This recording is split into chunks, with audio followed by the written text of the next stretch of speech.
Today we will discuss about the line and staff responsibility. What are the line? हाँ, good morning sir. हाँ, good morning, good morning. Line and staff attendance लगा दो। Attendance अभी 3-4 बच्चे आए हैं, अभी 3 बच्चे आए हैं, तीनों का लगा दिया मैंने। रजनीश कुशवाहा जी आए हैं, गुरुराज ओबराय जी आए हैं, आप योगेश जी आए हैं, 3 आए हुए हैं, तीनों का अटेंडेंस लगा दिया मैंने। और अभी आए नहीं है तो अभी तो लाइन एंड स्टाफ ऑर्गेनाइजेशन क्या होता है, स्ट्रक्चर ऑफ द ऑर्गेनाइजेशन क्या होता है, ऑर्गेनाइजेशन में ऑर्गेनाइजेशन स्ट्रक्चर में लाइन स्ट्रक्चर क्या होता है। सीपीएम पार्ट इसी में ही है। नहीं, ये तो एचआर है, ये एचआर है। सीपीएम पार्ट किस में है? अरे ये तो Yogesh ji human resource management का लेक्चर है, बट सीपीएम तो प्रोजेक्ट अच्छा मैनेजमेंट में। प्रोजेक्ट मैंने हाँ समझ गया। ठीक है सर, ठीक आप है। कंफ्यूज कर रहे हैं तो। हाँ सर, ठीक है। तो इसमें स्ट्रक्चर जो है ऑर्गेनाइजेशन का क्या होता है, लाइन स्ट्रक्चर क्या होता है, staff line in staff relationship का स्ट्रक्चर क्या होता है, वो जो है आज हम लोग इसको देखेंगे।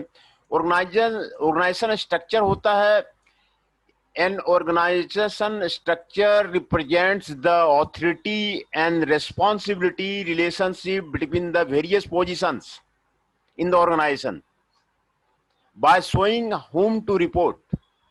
ये आपको ऑर्गेनाइजेशन स्ट्रक्चर है। ऑर्गेनाइजेशन स्ट्रक्चर का मतलब हो गया authority and responsibility relationship between the various positions. जो आपके डिफरेंट पोजीशंस हैं ऑर्गेनाइजेशन में, चाहे वो इंडस्ट्री हो, चाहे इंस्टीट्यूट हो, चाहे होटल हो, या कोई भी ऑर्गेनाइजेशन है, तो कोई भी ऑर्गेनाइजेशन में अथॉरिटी और रेस्पॉन्सिबिलिटी का relationship between the various organisation. Political party है, उसमें भी सारा जो है आपको अथॉरिटी है, रेस्पॉन्सिबिलिटी है। तो किसी भी ऑर्गेनाइजेशन में आपको रिलेशनशिप जो निकाला जाता है वेरियस पोजीशंस का, और किसको किसको रिपोर्ट करना है, तो ये जो है माना जाता है ऑर्गेनाइजेशन स्ट्रक्चर, है ना। ऑर्गेनाइजेशन तभी मजबूत होता है जब network of authority and responsibility relationship आपका मजबूत होता है। ऑर्गेनाइजेशन का मतलब है नेटवर्क आपको मजबूत होना। जो भी पोजीशंस हैं, वेरियस पोजीशंस हैं, मैनेजर का, डिप्टी जनरल मैनेजर का, जनरल मैनेजर का, असिस्टेंट मैनेजर का, सभी की रिस्पांसिबिलिटी और नेटवर्किंग क्लियर रिलेशनशिप को ही आपको ऑर्गेनाइजेशन बोलते हैं, है ना।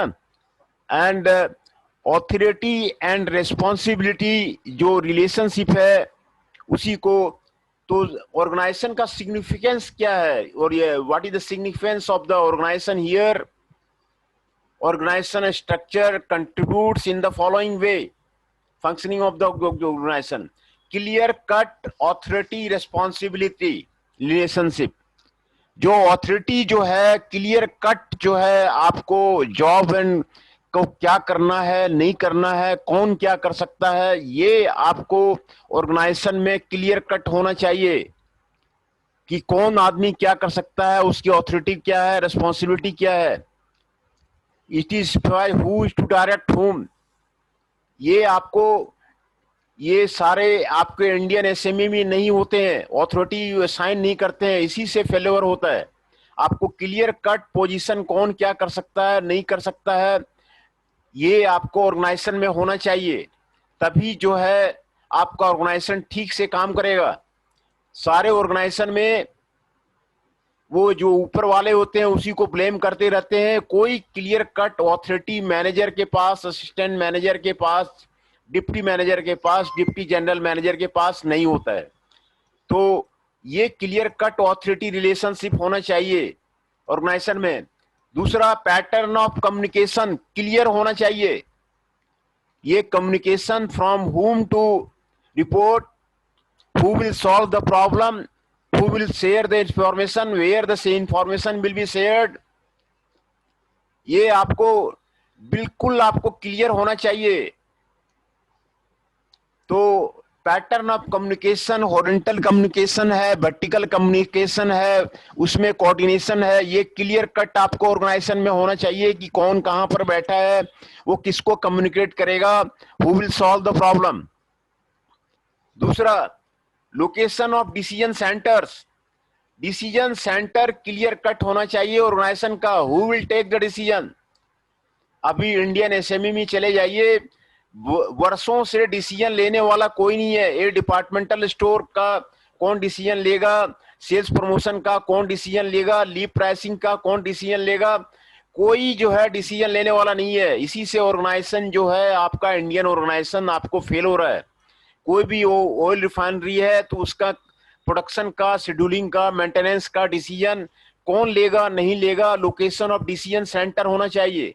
कौन डिसीजन लेगा, who will take the decision. तो इसमें ऑर्गेनाइजेशन में प्रॉपर बैलेंसिंग होना चाहिए एक्टिविटी का, एक्टिविटी का प्रॉपर बैलेंसिंग जरूरी है, which provides the emphasis on the activity. Activity का सारे का managing director of the company का, आपको जनरल मैनेजर का प्रॉपर बैलेंसिंग होना चाहिए एक्टिविटी का, कि कौन एक्टिविटी क्या करता है, ये आपको ये बैलेंसिंग जरूरी है। स्टिमुलेटिंग क्रिएटिविटी, क्रिएटिविटी हमेशा जरूरी है एक साउंड ऑर्गेनाइजेशन में। आपको क्रिएटिव थिंकिंग एंड इनिशिएटिव एवं ऑर्गेनाइजेशन मेंबर्स, ये आपको बहुत जरूरी है। इंकरेजिंग ग्रोथ, ग्रोथ आपको जरूरी है, ऑर्गेनाइजेशन का ग्रोथ, ऑर्गेनाइजेशन को फैलना।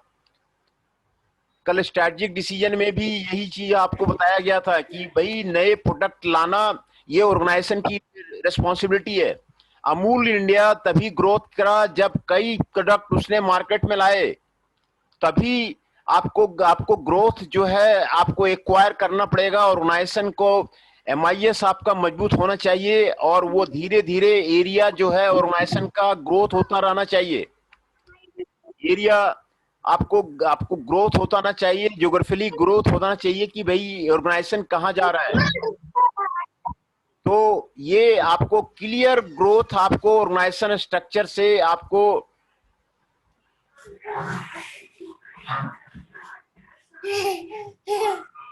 ये आपको होना चाहिए। दूसरा, making use of the technological improvement, कोई नई मशीन मार्केट में आती है तो वो आपका ऑर्गेनाइजेशन में होना जरूरी है। ये साउंड ऑर्गेनाइजेशन स्ट्रक्चर तभी जब करेगा जब वो लेटेस्ट टेक्नोलॉजी को यूज करेगा। लेटेस्ट टेक्नोलॉजी बहुत ही जरूरी है। तो these are the significance of the organisation. किसी ऑर्गेनाइजेशन का ग्रोथ होना बहुत जरूरी है। वो उसका ग्रोथ होना, उसका प्रोडक्ट का वैरायटी को आगे बढ़ना, उसका area wise sales marketing growth होना, ये बहुत जरूरी है। क्रिएटिविटी बहुत जरूरी है। किसी ऑर्गेनाइजेशन में क्रिएटिव रहना, थिंकिंग, क्रिएटिविटी, इनिशिएटिव एवं ऑर्गेनाइजेशन मेंबर्स, ये आपको जरूरी है। प्रॉपर बैलेंसिंग आपको जरूरी है। तो ये सिग्निफिकेंस ऑफ ऑर्गेनाइजेशन ये आपको जरूरी है। तो ये ग्रोथ होना जरूरी है, ये सारे ऑर्गेनाइजेशन में आपको जरूरी है। तो ऑर्गेनाइजेशन स्ट्रक्चर में बेसिकली जो ऑपरेटिंग मैकेनिज्म है, assigned among the position, groups, department, divisions, ये सारे आपको कोऑर्डिनेशन में रहना जरूरी है। अचीव ऑर्गेनाइजेशन ऑब्जेक्टिव, जो ऑर्गेनाइजेशन का ऑब्जेक्टिव है, सारे पोजीशंस, ग्रुप्स, डिपार्टमेंट, डिवीजन सारा मिलकर के ऑर्गेनाइजेशन का जो ऑब्जेक्टिव है उसको फुलफिल करे। ऑपरेटिंग मैकेनिज्म है, आपको कंट्रोल प्रोसीजर है, रूल्स एंड रेगुलेशंस है, सबको क्लियर कट होना चाहिए। तो ये आपको ऑर्गेनाइजेशन स्ट्रक्चर में, ऑर्गेनाइजेशन स्ट्रक्चर किस तरह का होना चाहिए। A former relationship may be classified into the following category: relations between the senior and subordinates, senior और सबऑर्डिनेट्स के बीच में रिलेशनशिप आपको कंटिन्यूअस फ्लो होता रहना चाहिए, एंड वाइस वर्सा, सीनियर से सबऑर्डिनेट में, सबऑर्डिनेट से सीनियर में, ये रिलेशनशिप आपको बेटर होना चाहिए, है ना।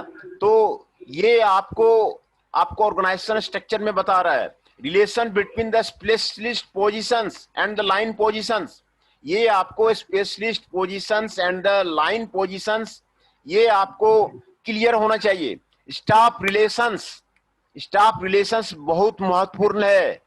स्टाफ रिलेशन जितना ज्यादा बढ़िया रहेगा उतना ज्यादा आपको ऑर्गेनाइजेशन ग्रोथ करेगा। कोई भी ऑर्गेनाइजेशन तभी ग्रोथ करेगा जबकि स्टाफ रिलेशंस आपको बेटर हो। जहां जिस ऑर्गेनाइजेशन में खाली झगड़े होते हैं वो उस ऑर्गेनाइजेशन का डूबना निश्चित है जी। तो ये रिलेशनशिप आपको बहुत जरूरी है। लेटरल रिलेशनशिप भी बहुत जरूरी है। लेटरल का मतलब होता है वर्टिकल, वर्टिकल रिलेशनशिप, वो आपको जरूरी है ये किसी ऑर्गेनाइजेशन स्ट्रक्चर में। तो ये सारे आपको दिया हुआ है और ये आपको integration of activity, organisation of the personnel department, कितने तरह के आपके ऑर्गेनाइजेशन होते हैं। तो आपको उसमें लाइन ऑर्गेनाइजेशन होता है, लाइन एंड स्टाफ ऑर्गेनाइजेशन होता है एंड फंक्शनल ऑर्गेनाइजेशन होता है ना। ये तीन तरह के आपके ऑर्गेनाइजेशन होते हैं और तीनों तरह के ऑर्गेनाइजेशन में आपको line organisation, line and staff organisation and functional organisation. Line organisation में ये oldest type and simplest form of the organisation structure है। इसमें देखिए आपको ऑर्गेनाइजेशन स्ट्रक्चर लाइन ऑर्गेनाइजेशन का आपको दिखाया गया है। फोरमैन है यूनिट 1 का, फोरमैन है यूनिट 2 का, फोरमैन है यूनिट 3 का। इसका एक सुप्रिटेंडेंट होता है। सुप्रिटेंडेंट का रिलेशनशिप प्रोडक्शन मैनेजर से होता है।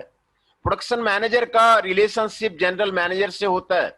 जनरल मैनेजर का रिलेशनशिप चीफ एग्जीक्यूटिव से होता है। चीफ एग्जीक्यूटिव जो कंपनी का सीईओ है वो आपको ये इंस्ट्रक्शन देता है। और ये सारा आप ऑर्गेनाइजेशन स्ट्रक्चर को समझ लीजिए। प्रोडक्शन मैनेजर और मार्केटिंग मैनेजर वो जनरल मैनेजर का द प्लांट के साथ में काम करता है। मार्केटिंग के को साफ आपको प्रोडक्शन मैनेजर के साथ लिंक होना चाहिए कि भाई मार्केट में कौन सा आइटम चाहिए और कौन कौन सा नया प्रोडक्ट मार्केट में लॉन्च किया जाए, कस्टमर क्या चाहता है, तभी वो प्रोडक्शन मैनेजर को वो ऑर्डर देगा। प्रोडक्शन मैनेजर उसका यह काम करेगा। तो क्वालिटी कंट्रोलर का जो काम है वो प्रोडक्शन मैनेजर के साथ में उसका टाई अप है। क्वालिटी कंट्रोलर प्रोडक्शन मैनेजर को वो फीडबैक देगा what type of the quality is to be produced in the industry. Industry में किस तरह का क्वालिटी प्रोड्यूस हो रहा है, कहां पे डिफेक्ट आ रहे हैं। और ये क्वालिटी कंट्रोल के साथ में आपको उसका सीधा लिंक रहेगा। क्वालिटी जब तक कि आपका प्रोडक्ट का नहीं होगा आपका मार्केट शेयर आपका नहीं बढ़ेगा। तो क्वालिटी आइटम आपको प्रोड्यूस करना जरूरी है। क्वालिटी कंट्रोलर प्रोडक्शन मैनेजर के साथ में सीधा लिंक रहेगा। क्वालिटी कंट्रोल भी visit the every unit, unit 1, unit 2, unit 3, जितने भी यूनिट हैं प्लांट के, क्वालिटी कंट्रोलर वहां जाएगा और क्वालिटी फीडबैक देगा प्रोडक्शन मैनेजर को। दूसरा, पर्सनल जो आपका ऑफिसर है, एचआर ऑफिसर है, वो आपको प्रोक्योरमेंट इंचार्ज से आपको कांटेक्ट रखेगा, ट्रेनिंग इंचार्ज से रखेगा, वेज एडमिनिस्ट्रेटर से रखेगा, वेलफेयर ऑफिसर से रखेगा। ये सारे काम पर्सनल का काम है, एचआर मैनेजर का काम है। एचआर का रोल है वो ट्रेनिंग किसको देनी है, कहाँ भेजना है, नहीं भेजना है, कौन ट्रेनिंग पे गया हुआ है, ये सारा काम पर्सनल रिकॉर्ड रखेगा। वेज एडमिनिस्ट्रेशन का काम, सैलरी का काम, किसकी कितनी सैलरी है, किसकी कितनी प्रमोशन होगी, किसका क्या होगा। प्रमोशन तो होता ही नहीं है आज का इंडियन एसएमई में, प्रमोशन नाम की चीज ही नहीं है। तो वेज एडमिनिस्ट्रेशन आपको पर्सनल ऑफिसर करेगा। वेलफेयर ऑफिसर देखेगा कि कहां पर क्या आदमी को क्या दिक्कत हो रही है ना। तो वो उसको आपको देखेगा कि भाई वहां पर कहां पर क्या दिक्कत हो रही है। तो ये वेलफेयर का काम करेगा, पर्सनल ऑफिसर करेगा। पर्सनल ऑफिसर को सारा आदमी से लिंक रहेगा और वो सारा काम देखेगा, इंडस्ट्री का, ट्रेनिंग का, वेज एडमिनिस्ट्रेशन का, वेलफेयर ऑफिसर का, ये सारा काम देखेगा। और ये पर्सनल ऑफिसर प्रोडक्शन मैनेजर को रिपोर्ट करेगा कि how the peoples are functioning in the department, कौन क्या काम कर सकता है, नहीं कर सकता है, वो आपको रिपोर्ट करेगा वो। तो this is the line organisation, this is the oldest organisation and simplest organisation. ये आपको इसमें आप देखिएगा कि स्टाफ का रिलेशनशिप नहीं है, इसमें सिर्फ जो है एक लाइन के रूप में authority from top to bottom delegate किया गया है। टॉप टू बॉटम जो ऑथोरिटी है वो आपको लाइन के रूप में आपको डेलीगेट किया गया है, इसको लाइन ऑर्गेनाइजेशन बोलते हैं। चीफ एग्जीक्यूटिव वो जितने जनरल मैनेजर है उससे मीटिंग करेगा। जनरल मैनेजर जो है प्रोडक्शन मैनेजर, मार्केटिंग मैनेजर से मीटिंग करेगा, और प्रोडक्शन मैनेजर आपको सुपरिटेंडेंट से मीटिंग करेगा, क्वालिटी कंट्रोलर से मीटिंग करेगा, पर्सनल ऑफिसर से मीटिंग करेगा। सुपरिटेंडेंट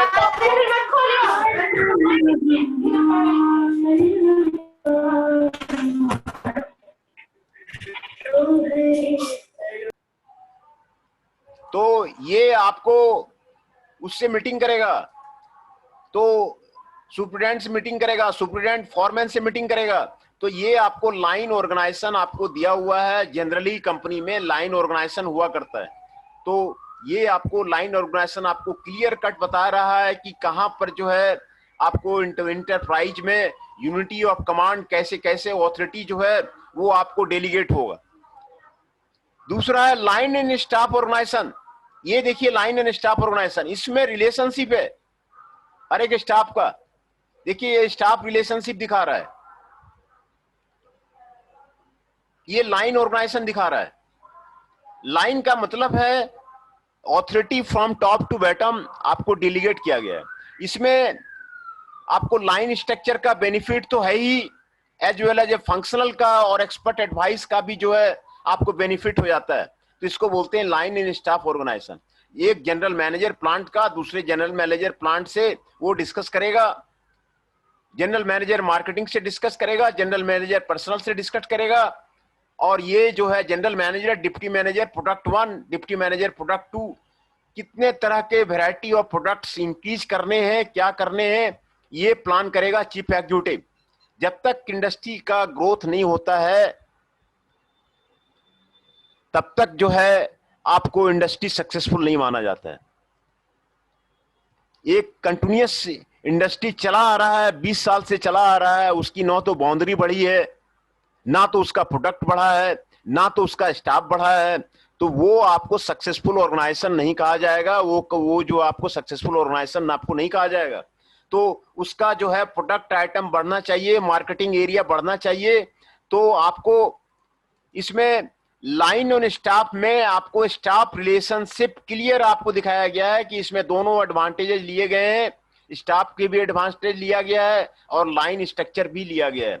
तो इसको लाइन एंड स्टाफ ऑर्गेनाइजेशन बोलते हैं।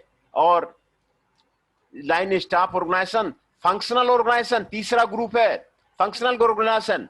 फंक्शनल ऑर्गेनाइजेशन में जो जो काम करता है उसका ऑर्गेनाइजेशन का आपको ये आपको दिया हुआ है फंक्शनल ऑर्गेनाइजेशन। फंक्शनल ऑर्गेनाइजेशन में डायरेक्टर प्रोडक्शन होता है, वो सभी डायरेक्टर प्रोडक्शन का सभी हेड से उसको आपको कम्युनिकेशन होता है। देखिए this is the functional organisation, सभी का सभी से इंटरेक्शन है। ये आपको फंक्शनल जो काम करता है वो सभी को रिपोर्ट कर देता है। तो ये आपको फंक्शनल ऑर्गेनाइजेशन है।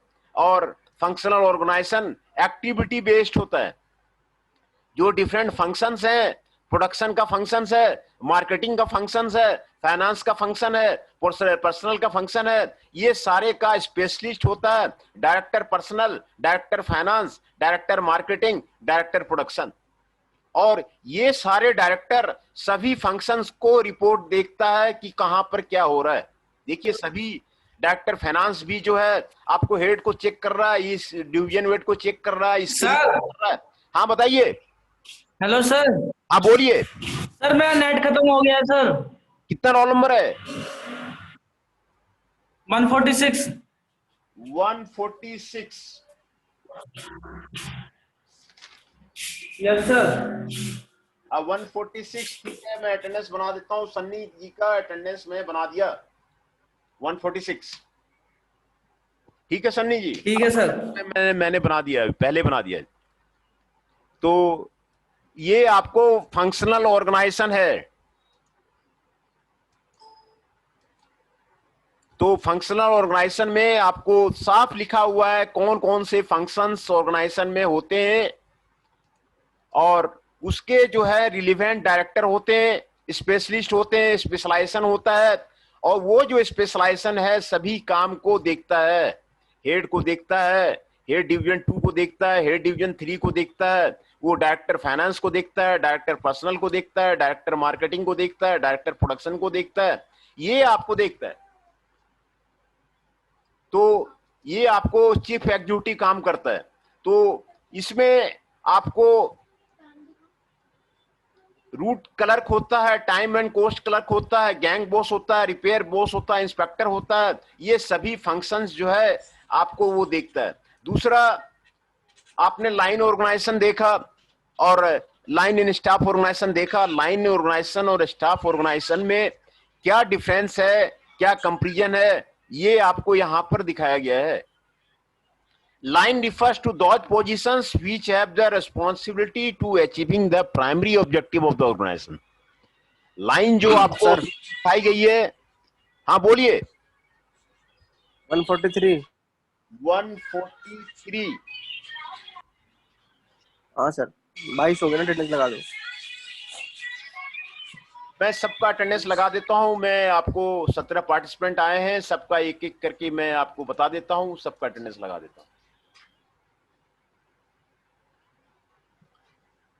शुभम सिंह 143,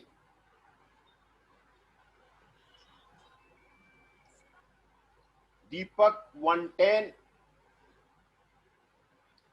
फ्रांसू 112, गौरव गुप्ता 113, गुरदीप रावत 114, मुकुल 121, निखिल 122, पवन 127, रजनीश कुशवाहा 134,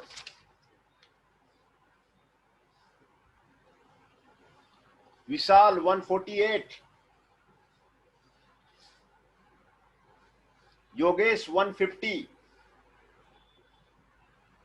योगेश 167, गुरुराज ओवराय,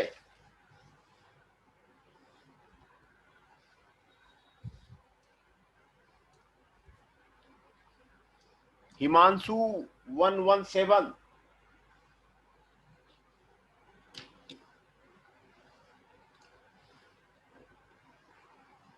तो today 14 participants have arrived in the class. Himanshu जी 117, गुरुराज ओवराय जी, फैजान जी 1111, योगेश जी 167, विशाल जी 148, रजनीश कुशवाहा जी 134, पवन जी 127, निखिल जी 122, मुकुल जी 121, गुरदीप रावत जी 1114, गौरव गुप्ता जी 1113, फ्रांसू जी 1112, दीपक जी 1110, आकाश गुज्जर जी 102।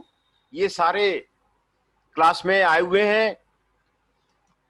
तो हम डिस्कस कर रहे थे लाइन ऑर्गेनाइजेशन का एंड लाइन स्टाफ ऑर्गेनाइजेशन का कंपेयरिंग हम लोग कर रहे थे। लाइन में आपको जो अथॉरिटी डेलीगेट होता है from top to bottom, top से बॉटम की ओर आपको अथॉरिटी डेलीगेट होता है, अचीविंग द, जिसमें कि प्राइमरी ऑब्जेक्टिव जो ऑर्गेनाइजेशन का होता है वो अचीव किया जाता है। स्टाफ में, staff refers to those positions which have responsibility for providing the advice and services. Line and staff organisation में जो डिफरेंट स्टाफ्स है, हाँ बताइए सर। एक बार लाइन स्टाफ, ये क्या कहते हैं जो लाइन एंड स्टाफ ऑर्गेनाइजेशन है सर, एक बार इसको ब्रीफ में डिफाइन कर दो सर। फिर से आपको दिखा देते हैं, स्ट्रक्चर आपको फिर से दिखा देते हैं। ये रहा आपको लाइन ऑर्गेनाइजेशन, देखिए है ना, authority top to bottom delegate किया गया है। ऑथोरिटी चीफ एग्जीक्यूटिव जो of the company, CEO of the company, उसके 2 जनरल मैनेजर हैं, प्लांट 1 का, प्लांट 2 का। प्लांट 1 का आपको दिखाया गया है कि उसमें जो ऑथोरिटी डेलीगेट किया गया है, जो उसको किसको रिपोर्ट करना है, कम्युनिकेशन किसको करना है, वो आपको बताया गया है कि प्रोडक्शन मैनेजर और मार्केटिंग मैनेजर दोनों जनरल मैनेजर को बताएगा कि क्या बनाना है नहीं बनाना है। ये जनरल मैनेजर डिसाइड करेगा प्लांट के बारे में, है ना। मार्केटिंग मैनेजर रिस्पॉन्स देगा कि कस्टमर चाहता क्या है, किस तरह की गाड़ी चाहता है, किस तरह का मॉडल चाहता है, कि फोर्ड की कौन सी मॉडल जो है आपको बीजिंग भेजना है, फोर्ड की कौन सी मॉडल जो है आपको न्यू दिल्ली भेजना है, वो आपको मार्केटिंग मैनेजर बताएगा कौन सी मॉडल कहां भेजना है। जो वो जनरल मैनेजर तब प्रोडक्शन मैनेजर उसी फोर्ड की मॉडल का प्रोडक्शन शुरू करेगा जिसकी की मार्केट में डिमांड हो। ये कोई जरूरी नहीं है कि न्यू दिल्ली में और बीजिंग में दोनों जगह जो है फोर्ड की एक ही मॉडल लाइक की जाती हो, ऐसा नहीं है।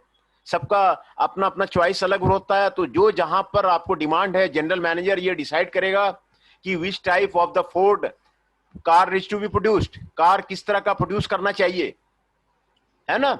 तो ये आपको डिसाइड करेगा। दूसरा, आपको वो जो प्रोडक्शन मैनेजर है, प्रोडक्शन मैनेजर का सुप्रिटेंडेंट से वो उसको ताल्लुकात रहेगा और वो फोरमैन को आपको इंस्ट्रक्शन देगा क्लियर कि कहां पर क्या बनाना है, कौन से यूनिट में क्या चल रहा है, कौन सी यूनिट में क्या चल रहा है। दूसरा, क्वालिटी कंट्रोलर चेक करेगा सारे यूनिट को और वो रिपोर्ट देगा कि क्वालिटी आइटम बन रहा है नहीं बन रहा है ना। दूसरा, पर्सनल ऑफिसर वो चेक करेगा कि भाई वेज एडमिनिस्ट्रेशन कैसा हो रहा है, वेलफेयर स्कीम चल रहा है नहीं चल रहा है, प्लांट में ट्रेनिंग सबको स्पेशलाइज्ड ट्रेनिंग है कि नहीं है, कौन सा वर्कर स्पेशल आपको स्किल्ड है अनस्किल्ड है, प्रोक्यूरमेंट इंचार्ज क्या कर रहा है। ये पर्सनल मैनेजर जो है प्रोडक्शन मैनेजर को वो रिपोर्ट करेगा वो। तो this is the authority delegated from the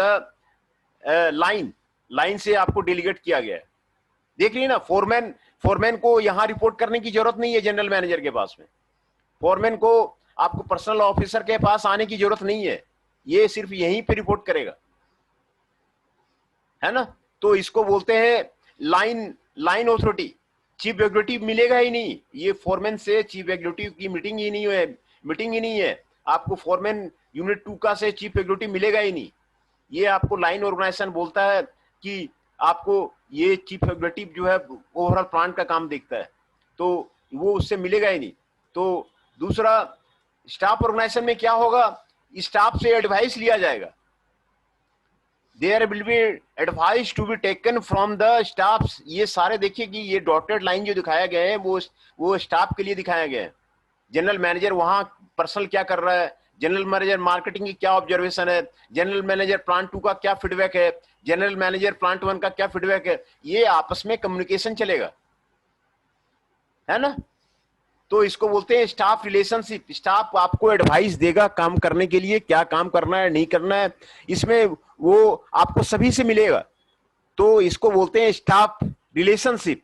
आप स्टाफ को लाइन वाला में ये आपको रिलेशनशिप वहां नहीं था, सिर्फ ऑथोरिटी डेलीगेट किया गया था, ऊपर से नीचे तक ऑथोरिटी डेलीगेट किया गया है। आपको ये करना है, आपको जो बोला जा रहा है वो करना है। इसमें क्या है कि आपको एडवाइस लिया जा रहा है स्टाफ से आपको एडवाइस लिया जा रहा है। तो इसको बोलते हैं लाइन एंड स्टाफ ऑर्गेनाइजेशन, है ना, लाइन एंड स्टाफ ऑर्गेनाइजेशन। अब आपको क्लियर हो गया होगा। लाइन वाला जो दिया हुआ है ये आपको डार्क लाइन से आपको शो गया है। स्टाफ रिलेशनशिप जो है आपको डॉटेड लाइन से शो किया गया है। तो लाइन स्टाफ रिलेशनशिप में जो लाइन वाला जो था, मैंने बताया नहीं कि ये ओल्डेस्ट टाइप का था, ये ओल्डेस्ट टाइप का है, ओल्डेस्ट है ये। इसमें डेलीगेट्स को जो है ऑथोरिटी जो है करता है, वो फीडबैक नहीं लेता है, वो स्टाफ से फीडबैक नहीं लेता है। वो है कि भाई he is the supreme boss, जो उसको बोला आप जनरल मैनेजर को बता दो, जनरल मैनेजर इसको बताएगा, ये इसको बताएगा, ये इसको बताएगा, इसको करना ही करना है। आज इतना यूनिट का प्रोडक्शन करना है, आज ये सामान बनाना है, तो वो फोरमैन अपना अरेंज करेगा वर्कर को, वो आपको करेगा ही करेगा। तो ये पहले ऑथोरिटी डेलीगेट हो जाती थी, वो पहले उसको कहते थे लाइन। स्टाफ में क्या है कि इसमें फीडबैक लिया जा रहा है, भाई किस तरह से करना है, क्या करना है नहीं करना है, वो इसमें फीडबैक लिया जाता है।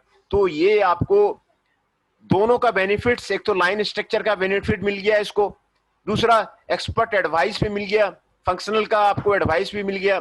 तो ये उसमें आपको लाइन स्टाफ ऑर्गेनाइजेशन में आपको यही आपको लाइन स्टाफ ऑर्गेनाइजेशन में यही आपको फर्क है। फंक्शनल में according to the function, production का काम है, वो स्पेशलिस्ट है, वो प्रोडक्शन का स्पेशलिस्ट है, he is the production man, वो प्रोडक्शन का स्पेशलिस्ट है। तो उसमें प्रोडक्शन जो है सभी जगह से वो लिंक रखेगा। फंक्शन जो है वो मार्केटिंग का स्पेशलिस्ट है, वो डायरेक्टर मार्केटिंग है, मार्केटिंग कैसे करना है नहीं करना है वो जो है उसको ऑर्डर देगा। इसको बोलते हैं फंक्शनल ऑर्गेनाइजेशन। चीफ एग्जीक्यूटिव जो है सारे डायरेक्टर से मीटिंग करेगा और सारा डायरेक्टर अपना चेक करेगा कि कहां पर क्या हो रहा है, नहीं हो रहा है। डायरेक्टर फाइनेंस है, वो फाइनेंस का स्पेशलाइज्ड है। डायरेक्टर पर्सनल है, बहुत इजी हो गया सर, ये तो समझ आ गया सर, रहने दो अब। हाँ, ये आपको ये फंक्शनल ऑर्गेनाइजेशन है। फंक्शनल में आपको फंक्शनल बेस्ड जो है सभी से लिंक रखेगा, है सर ना। आपने अटेंडेंस लगा ली है? हाँ, लगा दिया, अटेंडेंस लगा दी है, आपकी भी लग गई है। ठीक है सर। तो हम लोग यहाँ पर डिस्कस कर रहे थे लाइन ऑर्गेनाइजेशन और लाइन स्टाफ ऑर्गेनाइजेशन में क्या जो है कंपेरिजन है। देयर आर नो एक्सपर्ट्स, इसमें एक्सपर्ट्स नहीं है टू असिस्ट द एडवाइज। यहाँ पर एडवाइस, एक्सपर्ट एडवाइस आपको नहीं मिल रहा है। There are expert known as a staff assist, ये आपको नहीं मिल रहा है। देयर इज लूज डिसिप्लिन, यहाँ पर आपको डिसिप्लिन लूज है, यहाँ पे स्ट्रिक्ट डिसिप्लिन है। सीओ का ऑर्डर है इतने पार्ट्स आज बनाने हैं, वो आपको फोरमैन को बना करके देना पड़ेगा। ये स्ट्रिक्ट डिसिप्लिन है, ये लाइन ऑर्गेनाइजेशन स्ट्रिक्ट डिसिप्लिन है। और इसमें नहीं है, इसमें फीडबैक लिया जाता है, ये लूज डिसिप्लिन है। इसमें जो है फीडबैक लिया जाता है, तो वो आपको फीडबैक, तो इसमें हर एक स्टाफ से फीडबैक लिया जाता है, तो इसमें आपको लूज डिसिप्लिन है ना। इसमें कोई फ्रिक्शन नहीं है बिटवीन लाइन एंड स्टाफ में। There is always a risk of friction between line and staff people over their respective roles. इसमें ज्यादा आपको फ्रिक्शन होने की संभावना है। अगर डिसिप्लिन आप लूज रखेंगे तो इसमें फ्रिक्शन होने की संभावना ज्यादा है।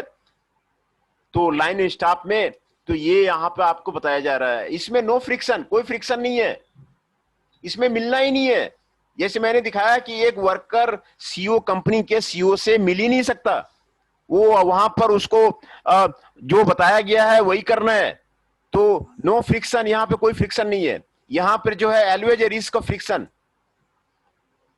ये जो है based upon plant specialisation, plant specialisation में बेस्ड किया गया है ना। It is not based upon plant specialisation, ये प्लांट स्पेशलाइजेशन में बेस्ड नहीं है, और ये आपको प्लांट स्पेशलाइजेशन बेस्ड है। Director marketing, director finance, director production, ये स्पेशलाइजेशन के साथ में है ना। तो ये स्पेशलाइजेशन के साथ इसमें स्पेशलाइज्ड है, पर्सन स्पेशलाइज्ड है, इसमें आपको स्पेशलाइज्ड नहीं है ना। तो central subtle line executives become the key men, ये की मैन यहाँ पर वो जरूरी है। This is not possible in case of line in staff organisation as a staff official, है ना। तो ये आपको दूसरा, आपको लाइन ऑर्गेनाइजेशन और फंक्शनल ऑर्गेनाइजेशन दोनों में आपको क्या क्या आपको डिफरेंस आ रहा है, ये कंपेरिजन आपको दिखाया गया है। Line authority is vertical as it follows the principle of scalar chain. Principle of scalar chain आपको लाइन ऑर्गेनाइजेशन में आता है।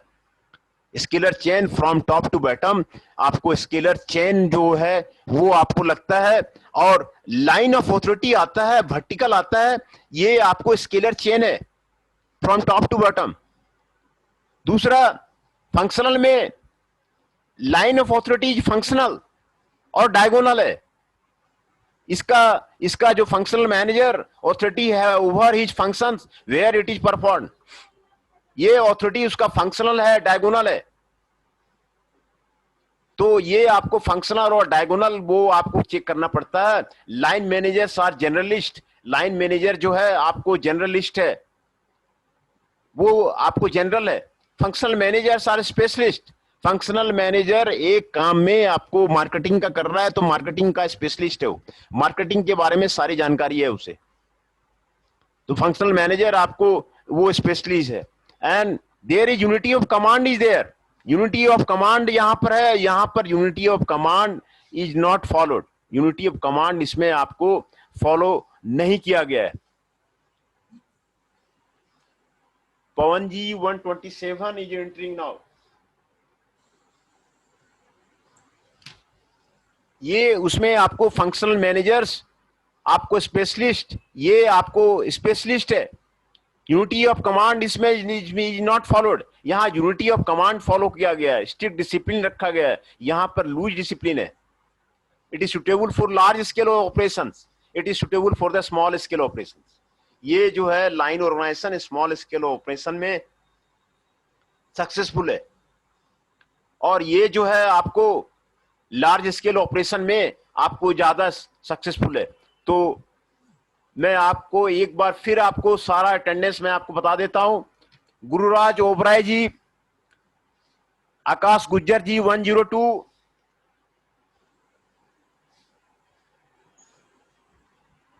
दीपक शर्मा जी 110, फ्रांसू जी 1112, गौरव गुप्ता जी 1113, निखिल जी 122,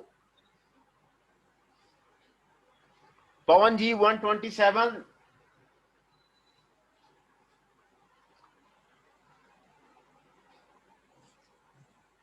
रजनीश कुशवाहा जी 134, योगेश जी 167, फैजान हाशमी जी 1111, हिमांशु जी 117, मुकुल जी 121, विशाल जी सर 167।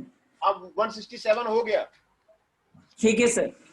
ये 13 पार्टिसिपेंट्स हैं अभी, है ना? उसका मैंने आपको नाम फिर से बोल दिया। ये आपको 13 पार्टिसिपेंट्स हैं। तो ये आपको लाइन ऑर्गेनाइजेशन और फंक्शनल ऑर्गेनाइजेशन, इसके बारे में डिफरेंस था।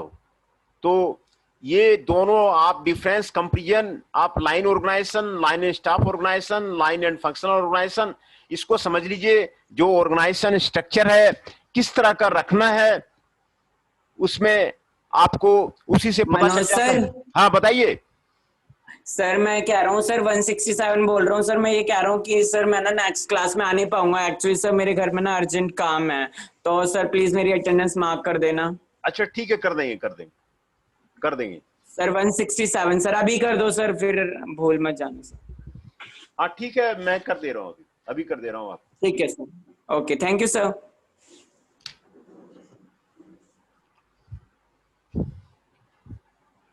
तो लाइन ऑर्गेनाइजेशन, स्टाफ ऑर्गेनाइजेशन में ये एक्सपर्ट्स होते हैं, उसकी एडवाइस लिया जाता है, एडवाइस लिया जाता है। इसमें एडवाइस नहीं लिया जाता है,